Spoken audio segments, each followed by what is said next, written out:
Welcome you and all to another episode of the Global Latin Factor Podcast, where we talk about Latino everything. Thank you very much for being here, enjoying the content. Make sure you go and subscribe to the channel. You already know we are moving up on 2,000 subscribers, but we need your assistance, your help to watch these episodes, share these episodes, tell your people about what we're doing here for the Latino community, putting in amazing people, amazing stories, doing amazing things in the community, such as these individuals. I have two individuals that I have here today. They are, first of all, hold up, let me go back. Today we have a nonprofit 501c3 organization that focuses on committing to building a foundation for health, finances, mindset, and resources. First foundation in the house, and we have the gentleman that's going to introduce, just like we're going to do like a little pageant thing right here. We have Luis Cepeda. Tell me who we got here. Yes, my name is Luis Daniel Cepeda, the founder, creator of the First Foundation. And I made this to basically teach financial literacy in Oak Cliff and also mental health awareness and help. All right. We're going to do like a little brief introduction of the members of your foundation so far. There's only a few of them because there's more. So tell me who we got. Yeah. And they're going to kind of do a little walk around thing here too. So who we start off with? So today we have on the catwalk Tina Lamb, my vice president and treasurer. I'm going to do the applause. Me too. Hola. How you doing? Thank you very much for being here. Appreciate you. And she does? She reviews our finances and also she's going to be in charge of the animal department, I guess, where emotional support animals. You have a zoo? Oh. Yeah, but not yet, but we'll get there. Awesome. Thank you very much. We have another gentleman here as Tiger well. King. Please make your way this way. Thank you so much. This is David. Sorry. Nigel David. What's up? Good guy. When we used to work together at IBM. Tell us about yourself, sir. What do you got? Oh, yeah. So I too came from humble beginnings. Watched my parents struggle as minorities too. And yeah, I also came from humble beginnings, watched my parents struggle as minorities. And then I met Lou a good amount of years, like 10 years ago, and he's doing something well and good for the community and to uplift. What is your heritage? If you don't mind I'm Indian. Indian? Yeah. And my parents also didn't know a lot about finances and basic financial knowledge. But over the years, like we've kind of grown in that. And so it's going to be our purpose to spread that out. All right. Awesome. We might be able to do something later because we do exchanging cultures. Don't leave them hanging. We do exchanging cultures where I talk to different people with different cultures, different backgrounds. So maybe later on we can do something with you. Thank you very much. Appreciate you. Good man. She's going to be here later on talking more, but she's still going to make an appearance real quickly. This is my niece, Genesis. She's in charge of helping us promote this thing. And also she's in charge of the mental health awareness stuff. Yeah, so I focus on emotional literacy, and I'm the director of social media engagement. All right. Bravo. We've never done this like this before. Kind of liked it a little bit. So big round of applause to y'all. Thank you very much. I met y'all because I put together an event about Latinos, and I picked 3 organizations to do a fundraiser, and y'all were the first ones. In fact, I wasn't even ready. The doors weren't even open. We came in. And y'all was ready to go. And y'all even went to another place, came back. And then I thank y'all so much. I appreciate the support. We did great on the event. We supported 3 nonprofits. We were able to raise some good amount of funds, just being like a small thing.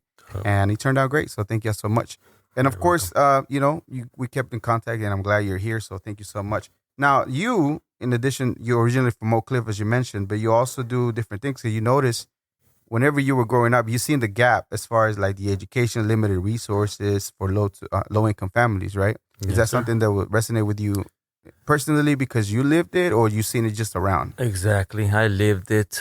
Both my parents, immigrants, came here young age, 16, 17, had kids. So even then, as kids in a new country, they had no opportunity to learn that stuff.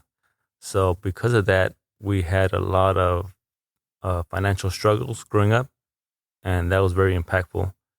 So what I want to do is, now that I've gained this knowledge, go back and give it to the same community to avoid those kind of traumas and uplift the next generation. Awesome. So, What is Are you first generation? Where are your family from? Where they originated from? Parents are from, my dad is from Uriel, Guanajuato, a very small town. Mm-hmm. And then my mom's from Aguascalientes. Charco Azul also was a very small town. Right. And it's like when I go back there and visit, it's like you're stepping back into the 1800s. Everything's kind of old school. Wow. No kind of technology yet, but it's beautiful. I like it. Isn't that like a amazing, beautiful thing whenever you go into some place where even seems like time slows down? Because not everybody's in a rush to get to places, to get to the money.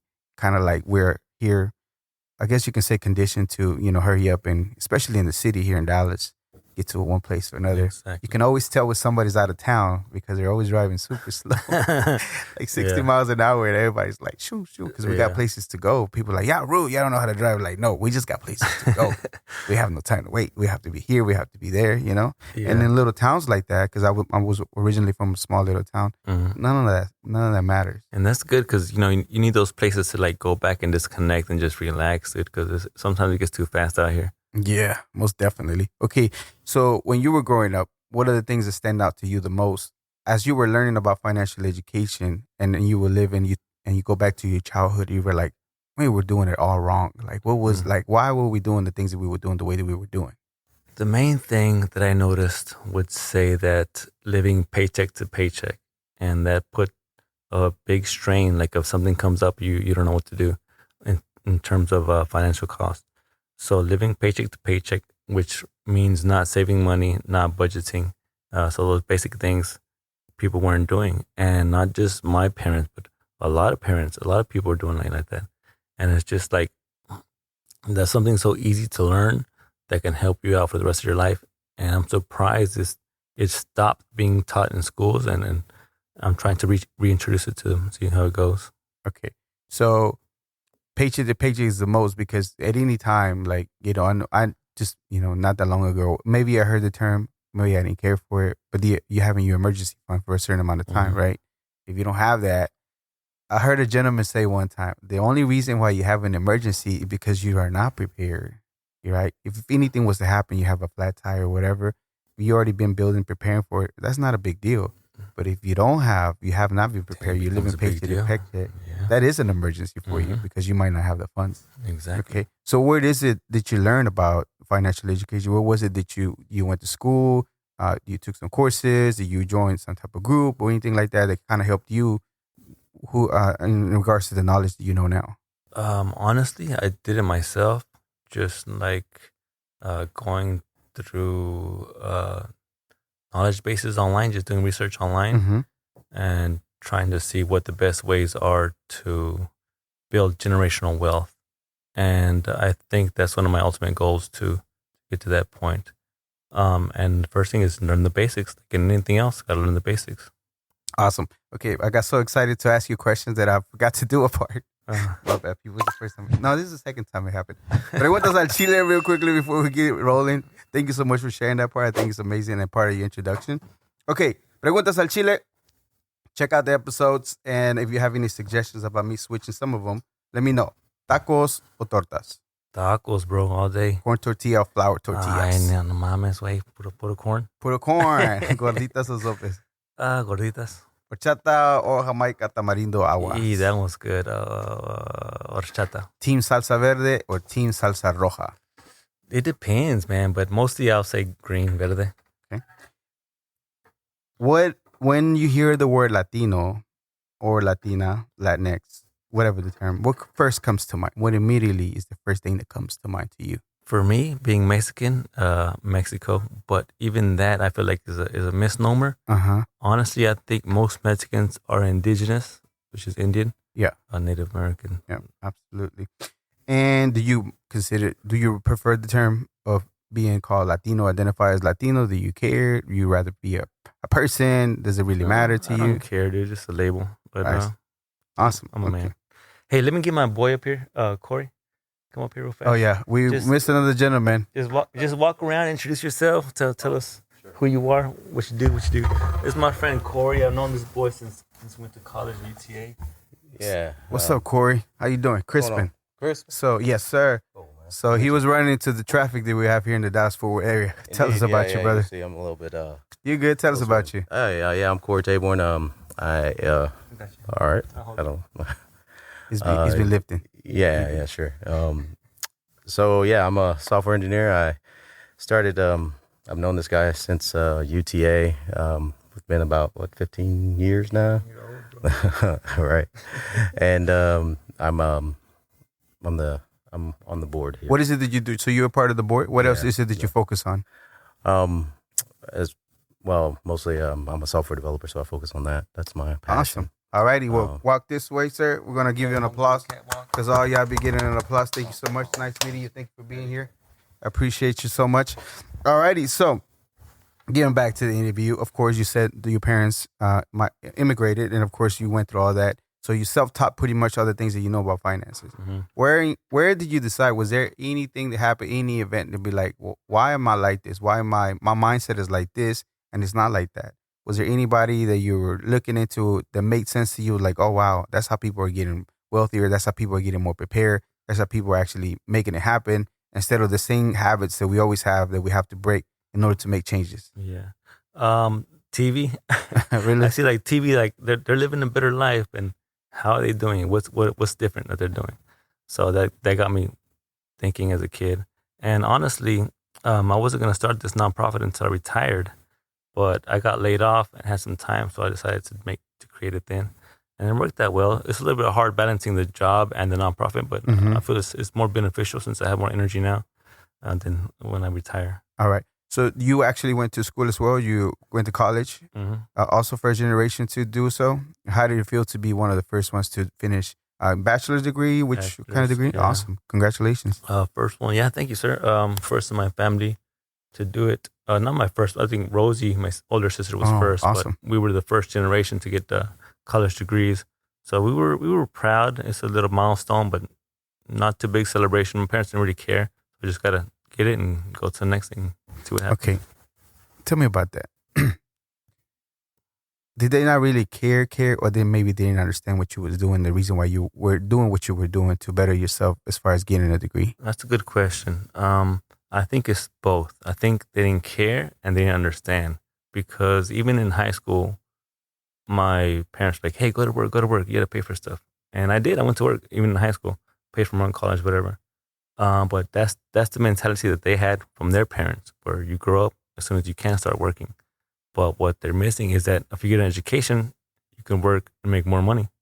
So that's something that my sister Rosie taught me, and I teach my siblings and cousins that we need the education to move forward and be able to better manage those finances too. Okay. I'm super proud of you for getting your degree. It resonates a little bit with me because I can kind of sort of feel it, because sometimes your parents don't understand. Maybe at one point you seek validation from your mom, your dad, and maybe they don't know how to express because maybe the way they grew up. True, exactly. And you kind of sort of have to put yourself, not in their position, but put yourself in like the type of life that they live and the reason why they were not able to do the things they did. I ask a lot of questions of my parents. And that's why I don't have any kind of a resentment for them, because I know they didn't know. They didn't have that knowledge. Right. So I can't be mad at them for not knowing. Okay. But now you know regarding education, so you started working on that. And then when did the idea, so I know you wanted to do a retirement many years from now, but you got a little bit of extra time. When did the idea of starting the nonprofit, of course, it's a little bit related to your story, right? But why take the initiative to go ahead and make the foundation? Well, I had plans even when I was in high school, college, to do this. But when I got laid off, I'm like, hey, I have a lot of time. I had about a year of savings build up. So I was like, I'll take some time off. I'll focus on my body, focus on my mind, and start the nonprofit.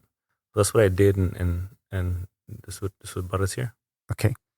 Why First Foundation, the name itself?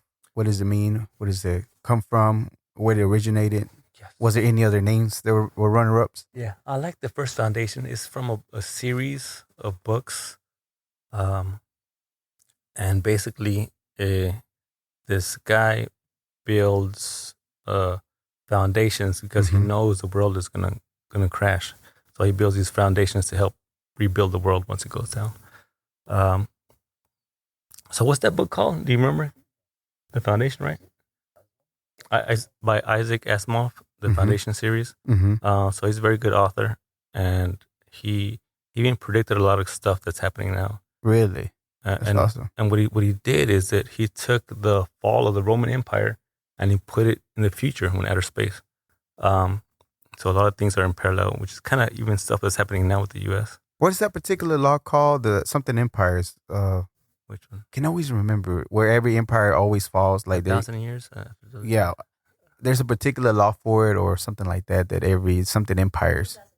But do you know what the law is called?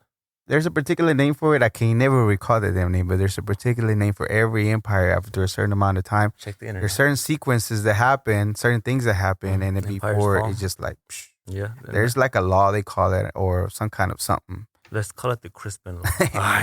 for sure. Creating laws now. Let's get it passed. Okay, so that's how you decide to go for the name. Yeah. You the one that comes up with the name itself. Do you bring it to a group? Is there any group at that time? Or is it only just No, you It yourself? was just me. I did all the paperwork, all the stuff, and I like that name, so I just put it on there. Since I was filling out the paperwork and paying for that stuff, I just took initiative and did it. Okay. As amazing as one person can do a bunch of stuff, it's better whenever you have a group of people Agreed. helping you out, right? So when did you decide to start reaching out to your people to see who can help you, who can you get involved, who will be down with what you're trying to do, who can connect with the things that they know, their background, they're similar to yours, and they want to better the next generation or even the people that are here now. Yeah, I started in August, and I think around October I had narrowed down who would be best able to help in this endeavor. Mm-hmm. But I've known these people for years, so it was easy to locate them. Okay. Was there anybody that, like, sometimes you get rejections, people don't understand it, people don't see your vision because it's given to you, even though you try to transfer it to somebody else, they just don't get it. Yeah. Did you get discouraged of anybody that didn't want to partake for whatever reason? No discouragement at all. I mean, there were a few that didn't want to do it because they thought it was a trick or whatever. I'm like, okay. So that Really? They thought it was a trick, straight up. Well, at least they were honest, right? Yeah, exactly. So I appreciate that. So I'm like, okay, then I'll move on. So those are some family members. But then after doing research, I realized I can't even ask family members to join the board. But maybe later on, it's other capacity. So that's part of the things that you have to know regarding the board, that family members are not able to be part of it. Correct. Tell me about the mission and ultimate goal for First Foundation. What would that be? Or what it is? For First Foundation is to provide knowledge and help to first generation Hispanics. But honestly, I think we're open to helping anybody in any way. But my focus is that financial literacy. Okay. And how do you implement that? How do you get that across? How do you execute the mission? What are the things that you do to get that done? Right now, since we're already starting, we're getting the word out. So I'm going to vendor events and things like that, the gala, networking events, and just meeting people, even online, LinkedIn. I met some people, Instagram, and then once we get that following going, we'll be able to better promote our classes and more attendance. Okay. So how long? What year was the actual foundation established? It was this year. This year itself. Yeah. 2024. So even when we met, it wasn't a foundation yet itself. It was just in the building phases. Yeah, it had been submitted. Really? Yeah. You were still waiting for approval at that time. Yeah. Wow. And you were already started to begin to. No, because we made it. What was it? March or in May? So May, was it already May? Man, Yeah. Well, I feel like it was last year. Yeah, I don't know I why. felt the same thing, but it was in May. It was this year, so we were already foundation. I can't remember. I don't know why I thought it was like in It's November the same or something. thing for me. I was thinking forever, like it was a year ago, but I didn't realize how fast it's been moving and the things that I've been executing. Like, and it was this year. So so barely started, submitted paperwork, but you already knew that you got to get out and about and meet people in order to make a difference, right? That's awesome. Did. That's why we came early and ate some chips and everything. Awesome. Thank you so much. I'm telling you, they were the very first people. I wasn't even ready. I was running around still trying to figure. When I tell you, it was literally, I had a partner. She did her thing, but the rest was me. I was like running all over the place trying to get it done. So you guys did a good job, man. but I like the fact that y'all were so professional there and open a conversation and talking, and then the professionalism, and then even then just knowing that it was one of your first events. That is like you already know that you have to be out and about to meet the people. Where does that come from as far as knowing that networking and connecting with people really makes a difference to drive you? I think for me, it's just the family. In our family, we always, talk to everybody in the group, in the party, whatever. So it was relatively easy for me to just connect with anybody. Okay. And as of right now, what are the goals for First Foundation? What do you have in mind as far as the next step that you want to, the next milestone you want to reach? Next milestone for me would be to connect with the schools, which I'm in the process of doing now. Actually, the principal at Sunset High School, which is the high school where I lived, I grew up, is actually one of my old high school friends. Awesome. So I'm trying to connect with that guy and set up classes with them, and also other schools in the area. Awesome. Okay. And we're running short on time for your time. Thank you so much for being here. Do you have anything else in mind? Anything that you thought driving over here, like I wish he asked me about this, or I wish he touches up on this? Is there anything? Let's say artificial intelligence. So I want to use artificial intelligence to eventually take control of this company and be able to help people without me being in any kind of effort for me or even alive. So I want this to keep going. Yeah, even after your time. Awesome.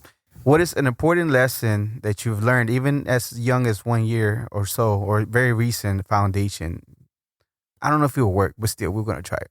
What are some of the things that you've learned you would tell yourself when you first got started about the foundation that will get you moving quicker within the foundation to get the foundation at a better place? For me, a motivating statement was just, as long as we can help one family, one person, right, then it was all worth it. Yeah. Have you reached that one goal of helping one family? Oh yeah. And how did it feel when you first knew that you had really had results within that family that were taking in the information, is really impacting, they can see a change? How do you feel for you? Proud, happy. I feel like my time here means something and has a positive impact. Awesome. When everything it's something that I usually do. It's a statement. It's a mantra. It's a saying. It's a whatever, right? I'm not immortal. I am mortal, and I will die one day. And that's not to scare me, frighten me, terrorize me, or oh my God, I'm gonna go. It's just a reality in life, right? We have to understand that happens, right? With that, I wish you a long, prosperous life. I wish everything in your foundation becomes true and some more. What do you want people to think and feel about your life when everything's said and done? One of my mantras is that we're like a grain of sand on the beach in terms of time and impact. So what I want people to remember for the short time that I'm remembered is that I made the world better than when I got here. Awesome. Thank you so much for your time, Luis. I appreciate it. Thank you so much. We're going to make a switch real quickly. We're going to have Hennessy's come in and talk a little bit about more of what the foundation does. So, gracias.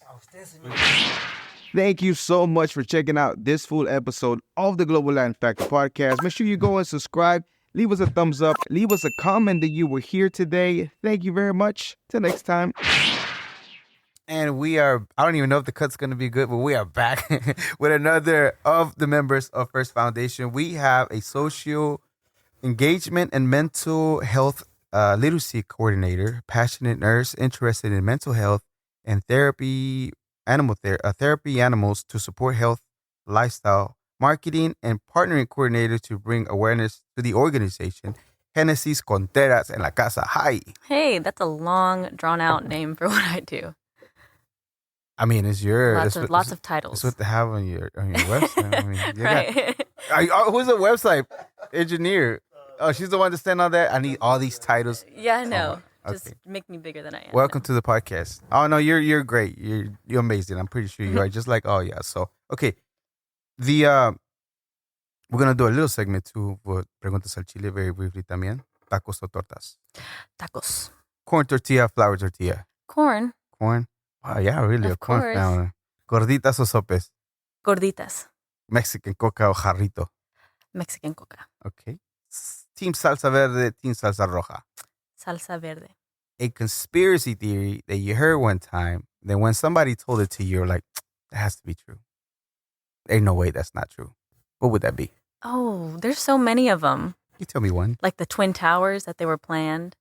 Those are it's kind of I don't know if controversial. it's information. I'm just kidding. Go ahead. Hey, there's all kinds of people that talk about it. But what other one? That the moon landing was planned. Not that I don't believe the moon landing is real, but that's just a controversy that I've heard. There's a new movie that's coming out about that. And Really? I feel like Oh no. somewhere deep in my being, I don't feel like we really went to the moon. No, you can't say that. Because we have never gone back again for like years. 60 Well, we put plus satellites something up there. years. Huh? We put satellites up I there. mean, okay. He says, I guess. I guess. I don't know. Until I go there and see it and touch Yeah. it. And see if it's made out of cheese, then I will know. The If not, moon. Okay. you might be too young. But there's people that used to, it's like a thing back in the days. that Yeah, they I don't- saw that. Okay, so yeah. Anyways, moon landing was it real or not? I don't know. But yeah, y'all be the judges. Real quickly, when you hear the word Latino, Latina, what comes to mind for you? I think all of South America. I think Mexico. I think Chile. I think Argentina. I think people of melanin skin color. That's what I think. Awesome. And do you prefer the term Latina, Latino? Do you care? Do you mind? Does it matter? I don't mind. You don't mind? Okay. So for you, what is your, I know I gave you a lot of titles and everything for, before I go into that, what is your background as far as your roots, your family, where they're from? I know that's your cousin, Luis is your cousin. Mhm. So where are they from? Are they from the same area también? Yeah, he's my uncle actually, and Uncle, we're uncle. from Aguascalientes, Chaco Sur, and that's my grandparents. So I'm second generation now. Yeah. And I grew up in Oak Cliff, but I moved around. So Grand Prairie, Dallas, Oak Cliff. As a kid, we were just moving from place to place. Yeah. And what was there a lot of movement? Is that because just the general just got like to move? Yeah, nomads? Oh yeah, no, we would. If I could pack up all the things and move again and again, I would choose not to. But we moved because of financial struggle, which is where our family came from. Like he stated early on, we kept him moving because housing was difficult. Right. Finding a house, buying a house, renting out a house. Yeah. So that's why we moved. Okay. So knowing that, when he approached you regarding the foundation, how did that conversation go? And were you all in to try to do something about it? Because you both kind of sort of came from the same kind of part. I don't know if you ever had a conversation about, hey, we suck it in this finance. What was going on? Yeah, when he brought it up, I was very enthusiastic Awesome. about the organization. I mean, the fact that he would think about it and then put it into play. Like, we talk about things all the time as families. Oh, I wish we could do this, or we should go on a family vacation. And we're starting to actually go and follow through with these plans. Yeah. And so bringing that up, I was like, oh, this is you've talked about this and this is a dream come true for you. So I would I would love to offer a helping hand. Yeah, that's great. So you're a nurse. You're a regular or So I'm actually in nursing school. in nursing school? Yeah, right so now? I'm not a nurse yet, so I don't earn that title quite yet. Okay, got you. Yeah, but right now I work at Baylor and I'm in the rehabilitation department. Mm-hmm. So after all the surgeries and after you come out from the big hospital, if you need PT, OT, speech therapy, you come and see someone like me. Yeah, that's great. And what made you want to do that particular work? It seems like your theme is helping people a lot. You like in that Yeah. direction. Yeah, no. So I chose nursing specifically because it's just like another way to make someone's day. You see people at their very low and you help build them up, and that's Yeah. exactly why I wanted to do nursing. Okay. So now he brings you the conversation about doing it. You realize that he's really doing it. He's really it's not just talk, it's action. Yeah. Then yeah. at that time, again, you're really enthusiastic. It feels like you're excited about it. I can sense it. What is the next step for you? When do you start implementing, getting in there and start making whatever the part you're going to be? Right. So, as you know, I have a lot of titles. I Mhm. focus a lot on social media right now. Okay. So making flyers. I've gone to a few of the vendor events, which is when you and I met. Absolutely.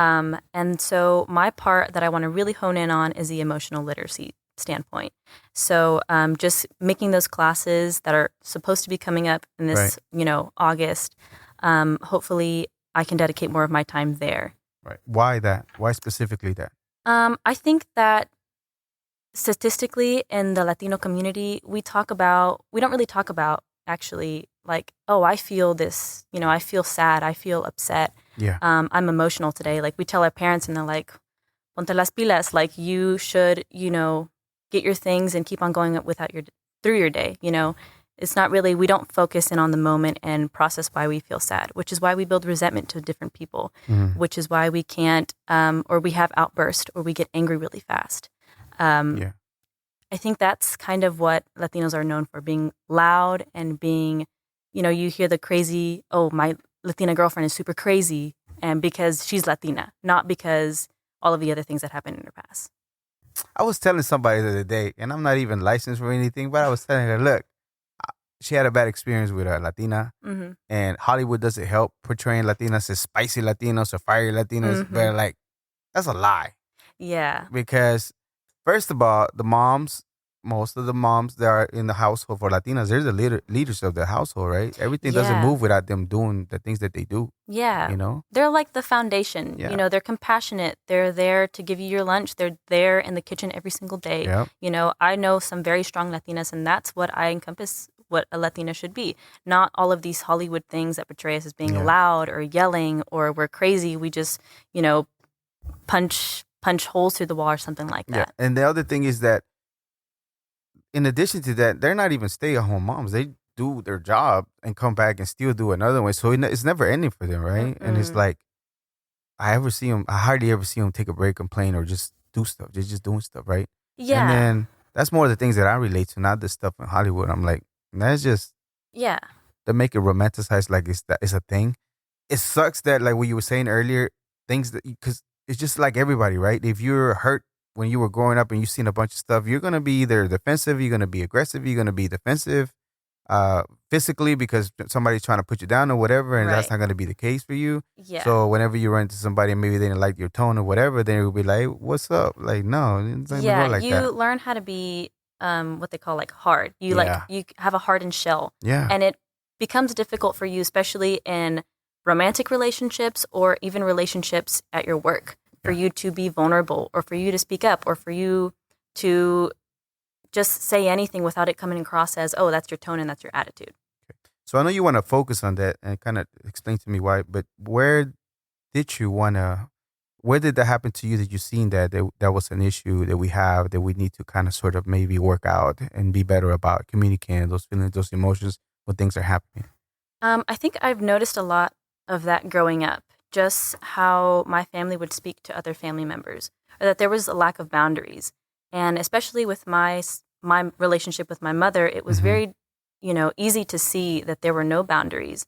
And I wanted to change that. And then when I tried to, it came across as, you're disrespecting me because I'm your parent and you're the child. And so growing up, I really wanted to change that.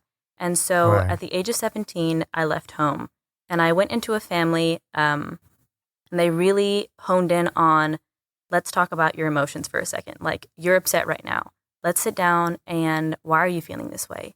When was the last time that you felt this way? And how are we dealing with it now versus bottling up inside and then having a spillage of emotions and just an outburst of, yelling and screaming or crying, because you can't communicate it. All right. So take me back a little bit. 17, like you left home, just you ran away. Some other family adopted you, or how did that work out? And what kind of family was that? Was it Latino too? Was it from a different culture? Because it sounds like from a different culture. Yeah. I'm always concerned and guess where they come from. Right. No, so at 17, I say I left home. I was really kicked out of my home. Because you were disobedient and disrespectful? Well, no, because I had a conversation with my mom and I said, hey, look, we don't have any boundaries and I want to be respected too. And I want you to hear my opinions. And for someone that comes from my culture, saying that to your parents is really, really hard. So I said that and she got really upset and she said, well, I'm going to choose where you live next. And I said, you're not going to choose where I live next. I will be the one choosing. And so she said, if you do that, we cut off all ties. No, I'm not going to help you at any point in time. Don't reach out to me. So we didn't talk for a very long time. And I think my uncle was also there with me the night or a couple days after that happened. I went into a different culture.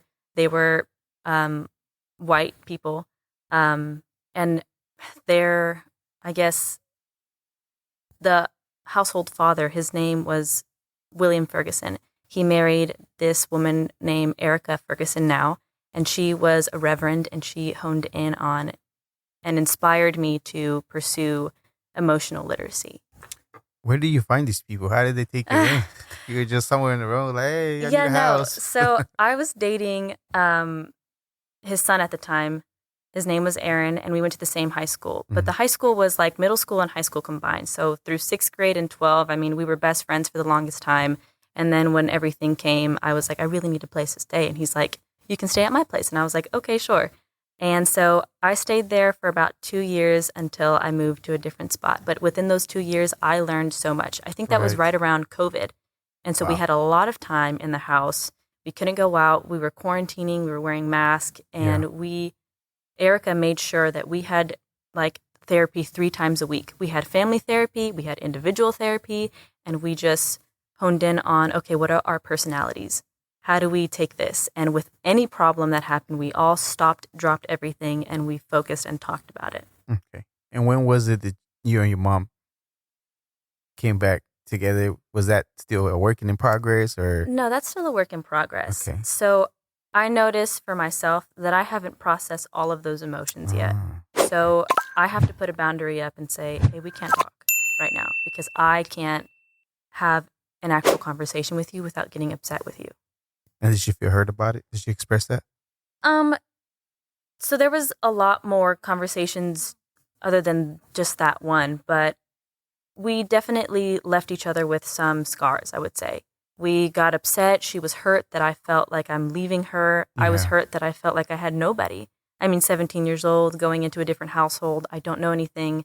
And on top of that, I lost all of my friends, all of my family, except for my uncle and my grandmother, who later came around and said, this is the best thing for you. And I'm really, glad that you were an adult enough and independent enough to do this on your own. Yeah, I appreciate you sharing. I know it's kind of personal. Mm-hmm. And I don't know if anybody had anything like this or even how to handle anything like this as far as being able to be the grown up, even though you're younger. Again, I don't blame your mom so much. Maybe she doesn't know any better, or maybe just the way we grew up. Because she tried her best. Yeah, absolutely. She really did. But you saw that there was an issue that it would maybe escalate, or maybe it wasn't going to be the best for you, and made the best decision for yourself to get out of the situation. Yeah, that's amazing. You seem very strong to me. You really do. Thank you. Absolutely. Okay, so as far as the classes, or the marketing and the fundraising, how y'all tackling that? How y'all planning to go forward with that? How y'all doing the fundraising? And of course, you are doing the marketing and the promotion, but what else are you doing? So as of right now, we only have the social media platform, Instagram. Okay. And now Instagram has been really difficult in terms of algorithm. We say we're a nonprofit, but it's hard when you post reels and having people watching them. And it's like, okay, how do we connect this to what we're actually doing? Gotcha. So I feel like in terms of marketing, our vendor events is where we get the most amount of our people engagement. Word of mouth is how anything travels nowadays. Social media is great, but it's difficult to have a human connection with social media. Right. You can like a picture, but you won't subscribe. You can keep scrolling. You can say, oh, that's a really good cause, but you'll keep scrolling. We need people that are actually connecting with us. And our targeted audience, the students, it's summer right now. So in terms of marketing, these vendor events, these kids are all going and doing other things. Yeah. So which is why we're going to start, that ball rolling really going in August, when everybody's like going into the mindset of, I'm going back to school and now I need to, get my ducks in a row. Is there plans? Maybe a lot of people do supply drives or school supply drives, or collecting supplies for kids and things like that. Anything like that in the works? Not as of right now that I know of. I know Luis has been going to most of these vendor events. As of right now, he's been going to the Oak Cliff Farmers Market events, which brings in a lot of families that we want to target and get their kids involved. I am going to work with Chase for Oak Cliff to bring backpacks from Chase for Oak Cliff. So Chase, you're working with Chase to bring backpacks to the kids. Awesome. Okay. And again, one more time, the fundraising part, how is it work? Where can people, if they just want to donate, go to the website? I know I've seen the website, visit the website. There's a place to donate, things like that. But if anybody wanted to, is that the best place to go? Yes, that is the best place to go. Okay. As a 501c3, we cannot take cash. And I know it's easy just to hand off someone cash whenever you're on at these events. Wow. But as that sort of charity, you can't take cash. So the best way to donate would be on the website and through the website, which I recommend everybody who's watching, please donate. We're going to put the website on the description. Hopefully I'll send it to Carlos too. I'm going to send it to Carlos too so he can put it right here on the table. Carlos, right here. It's going to be right here, okay? I'm going to put the website. With fireworks and everything. Okay. And as far as the classes, so how are they structured, how you're coming up with the curriculum as far as putting the class together? You have to kind of simplify, especially being with kids, and kind of make it simple to understand so they can kind of grasp. Right. I don't know if parents are welcome too. The parents might need it as well. But Yeah. how is it that you're structuring the classes, the curriculum, how often they're going to happen? Where can people sign up?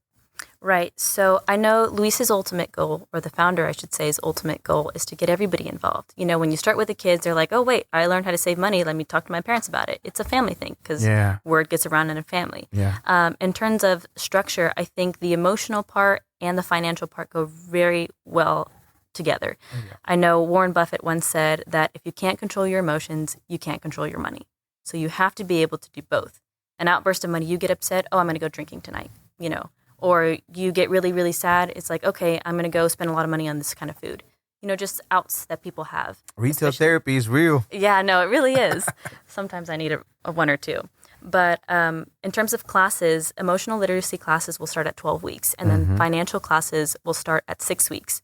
The emotional literacy classes will be kind of like a pick up and go. So you don't have to attend the entire 12 weeks to know what we're talking about. It's going to be like, we're going to be talking about this subject today.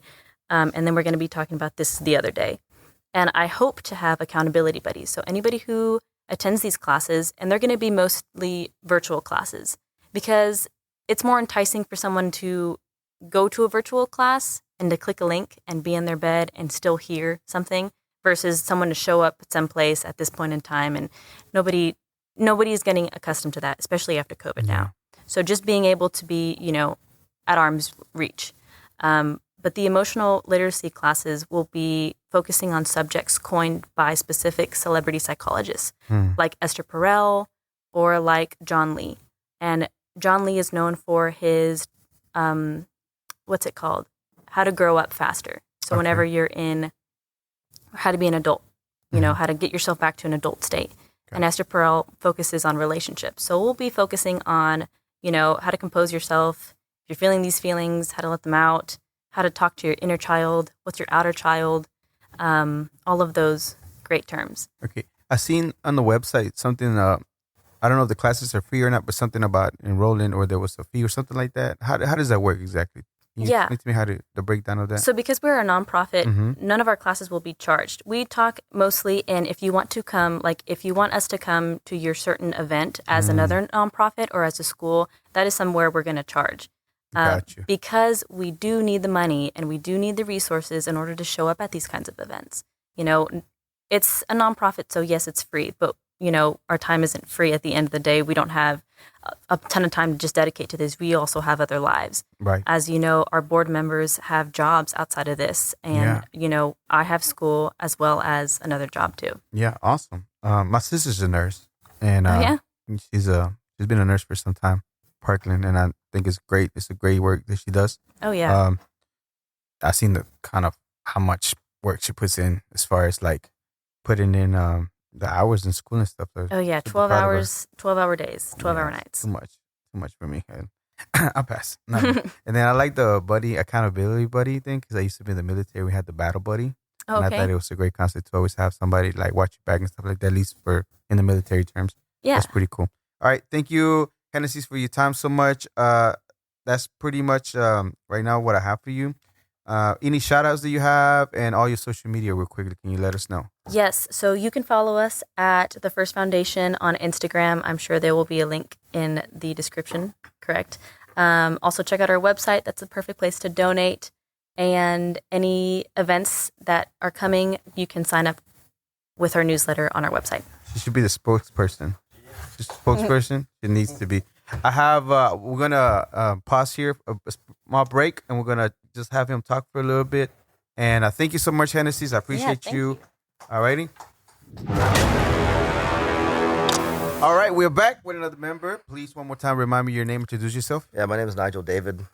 Nigel David. Yeah, and I'm here I'm one of the board members on at the First Foundation. Okay. When you first get the message, the call, what is your thoughts about it? Well, it's a noble cause, and it's one that speaks to me as well too. You know, being of Indian origin, being a minority as well, and coming from a low income background as well too. What is the things that you went through life, through your life experiences, to realize that you were struggling, you were not financially, literally, you really didn't know what was going on with finances? Were you the paycheck to paycheck type of stuff, or how did it work for you all? So for me, it actually starts with my parents, right? My parents are both from India, from poorer families. My dad has a more crazier story where, you know, there's 8 children splitting 2 eggs type of situation. Wow. Yeah, and you know, like you stretch those eggs with milk and onions and everything. But so coming from that, I actually my parents were the ones who made it out of poverty. But I also got to like experience that journey from being poor to them, you know, slowly gaining wealth throughout. So that's that's a little bit about my background. Do you ever, whenever you're going through that, like now you can recall back, it's like, man, we were broke, we were poor. Do you ever get that feeling, sensation, like, damn, we were really sucking, like we really had it bad? Yeah. And compared to where you're at now. Yeah, definitely. I do remember one thing I was just recalling is like our you know, like our babysitters, our parents give them like a couple of dollars here and there, and they'd always change their numbers because they were getting chased by the like for tax evasion constantly. So Wow. so we had different babysitters. Always they had different names, but they're always like the same people. Oh, wow. Yeah. What is what part of India are your parents originally from? From South India. My dad's from Bangalore. My mom's from Mangalore. I was born in Mangalore, India. And what is your background as far as what do you do? Like, what did you learn about? What is your part as far as the foundation? So I mainly just help and kind of help create plans, and I did the website to do some more of the technical stuff. Mm-hmm. My background is I'm a software engineer, Mm-hmm. and so I kind of wanted to bring some of that to the table. Some of that to the table. Awesome. And for you, as far as the foundation itself, like whenever he was telling you, I know it relates to the way you were growing up, but did it feel like you could really make a difference as far as the things that he was saying? And at first, did you believe that he was going to do the things he was doing, or not necessarily? Yeah. So the thing is, it's not necessarily about me. When I heard about it, you know, he may not be a good looking guy, but he's a very genuine guy, and Yeah. he's a very intelligent guy. Hey, that was not me, bro. That was all him. No, yeah, I was kidding. that was a joke. But yeah, he you know, like back in the day when we used to work at IBM together, you know, like you know, I wasn't doing anything very productive, but at the end of the day, he was always going and teaching GED classes. So it's, you know, the vision is more about like me believing in him and like what he is capable of doing with this foundation. Awesome. Thank you so much. Well, thank you. I appreciate you sharing a little bit of that. I mean, we were wanted to expand more on the conversation, but I wanted to keep, you know, and do it within the hours. So anything else that you have in mind regarding the foundation, the people that want to, maybe they don't understand it yet, maybe they don't see the importance of the foundation. Why should they donate? Why should they support? Why should they attend the classes?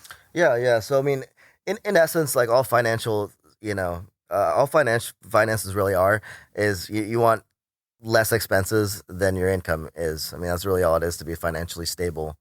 So it's a very simple thing, but it gets hard to execute. Life isn't simple. So that's what we're aiming. That's what we're aiming to teach. And you know, the reason to donate would be right if we can help bring each other up, regardless of like income or culture. You know, that's good for the world in general. Okay. So with everything, I think the hardest part is it's a simple concept. The execution could be fine, but the consistency and the discipline to have it in there too. For you, I'm pretty sure some of the things that y'all done kind of helped you.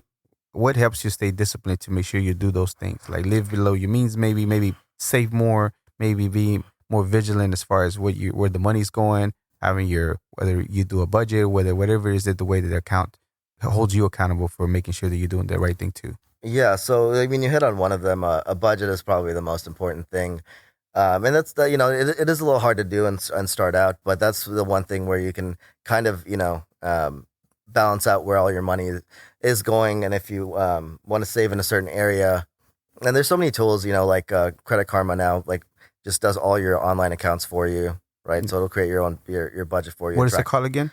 Credit Karma. Credit Karma. Yeah, formerly Mint. Mint. Yeah. So there's that, and then I think one of the biggest things. This is a very cliche thing in all like financial literacy books you read is wealth is really what you make of it. It's not flashy cars or a flashy lifestyle, but it could be like as simple like for wealth for me is really just going to bed and having a good night of sleep, or like not worrying about my finances at night. Yeah, I think you're right. It's so weird that in regular modern life, right, wealth is like having the flashy car, the Instagram popping, be in the club, whatever the case might be, right? But there's just to some people, right? Other people is just like you said, peace of mind, being able to fall asleep, not knowing that nobody's gonna come get your car, nobody's gonna kick you out your house, that you're gonna have a meal the next day, and it's like a beautiful thing for you. Right. Those things are in order, right? Yeah. So as far as discipline, though, who's your accountability buddy here to make sure that you're good with make sure you're doing the right thing? Luis. So yeah, unfortunately, none of them. For me right now, it's gonna be my parents. Just because culturally for me, I think an important part of my life is going to be taking care of my parents whenever they get older. I don't necessarily want to do the whole old home thing, retirement, home. So yeah, I want to be financially set for that point of life. Not to be able to take care of them too. Okay, here's one of the tips for all people watching. If you don't want to be in a home, if you have kids, right, check it out. So you're going to tell them, your kids growing up, all the time you're going to remind them you have a bunch of money. Whether you have a bunch of money or not doesn't matter. You're just going to keep telling them that. And if they put you in a home, they ain't going to see a cent. So make sure that you don't go to a home. I'm just saying. So thank you so much for your time. Thank you. I know you came out of state. And I'm pretty sure you have things that you got to see here, bro. I appreciate your time so much. Thank you. Yeah, thank you, Chris. All right. This was another amazing episode of the Global Latin Factor podcast. Remember to subscribe. Don't be playing around with you. I'm going to find you. I swear I am. I'm not a detective, but I'm pretty good at finding people. But anyways, we appreciate you very much for being here, consistently checking out the episodes, consistently giving us likes, shares, and telling your people about it so much. What's up, Luis? You got something? No, just saying subscribe, sign up, everything, everywhere. Dope interview, sir. Appreciate it very much. Awesome. And again, remember that we are just like you. We are humans. We are the spice in this melted pot that it is the world. Till next time. Bye. Thank you very much for checking out this episode of the Global Latin Factor podcast. Make sure you go and subscribe to the channel. Check out the content and the episodes that we have ready for you. Thank you very much. Till next time.